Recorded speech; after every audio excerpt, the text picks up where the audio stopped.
حضرت محمد مصطفیٰ صلی اللہ علیہ وسلم نے اپنی زندگی کے آخری حج کے موقع پر میدان عرفات میں جو تاریخی خطبہ دیا تھا وہ صرف ایک خطبہ نہیں تھا، بلکہ پوری انسانیت کے لیے امن، انصاف اور مساوات یعنی برابری کا ایک مکمل منشور یعنی مینیفیسٹو تھا۔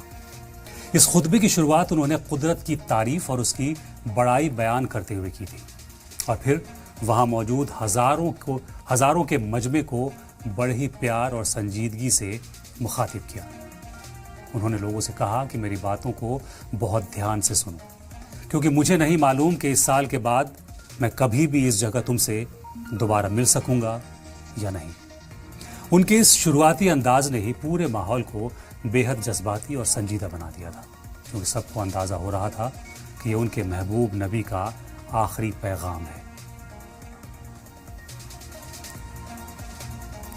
اس خطبے کا سب سے اہم اور خاص پہلو عورتوں کے حقوق کی حفاظت تھا، جس کے بارے میں اس دور کے سماج میں کوئی سوچتا بھی نہیں تھا۔ رسول اللہ صلی اللہ علیہ وسلم نے مردوں کو خاص طور پر وصیت کرتے ہوئے فرمایا کہ عورتوں کے معاملے میں اللہ سے ڈرو، کیونکہ تم نے انہیں اللہ کی امانت کے طور پر اپنے نکاح میں لیا ہے۔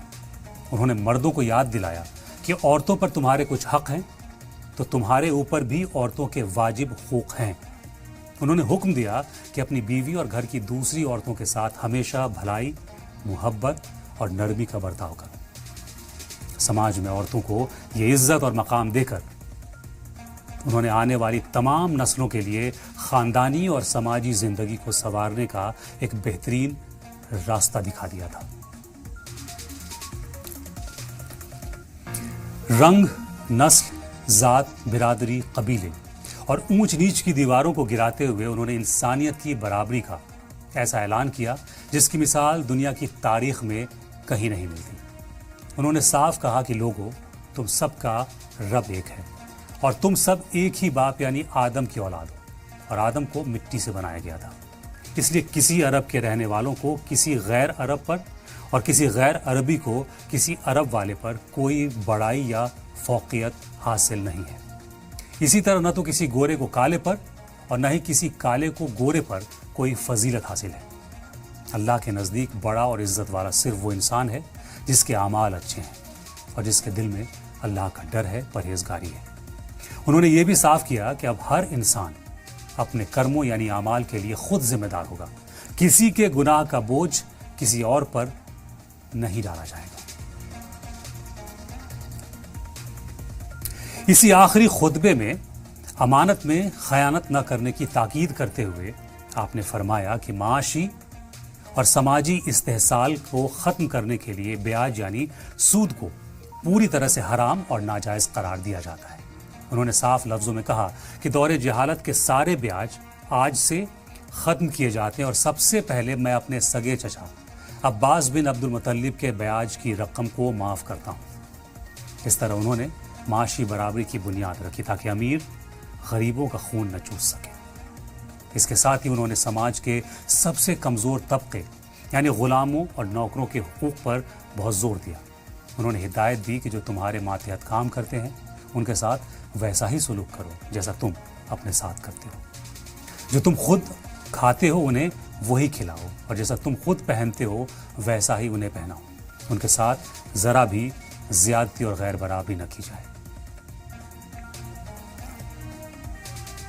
اس تاریخی خطبے میں اہم موضوع انسانی جان اور مال کی حفاظت کا تھا۔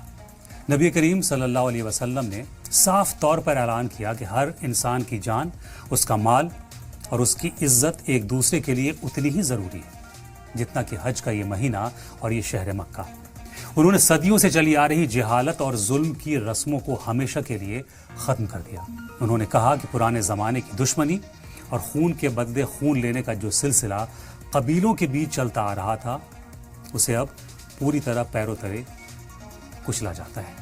یہاں تک کہ انہوں نے سب سے پہلے اپنے ہی خاندان کے ربیعہ بن حارث کے خون کا بدلہ معاف کر کے سماج کے سامنے معافی اور امن کی ایک بڑی مثال پیش کی۔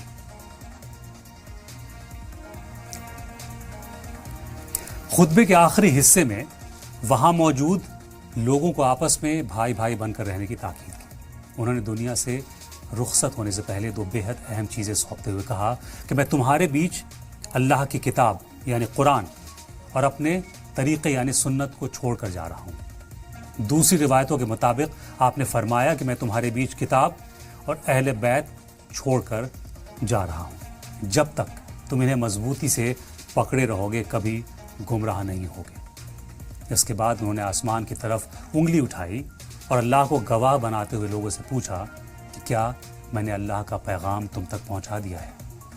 وہاں موجود ہزاروں لوگوں نے ایک آواز میں گواہی دی کہ ہاں، آپ نے حق ادا کر دیا۔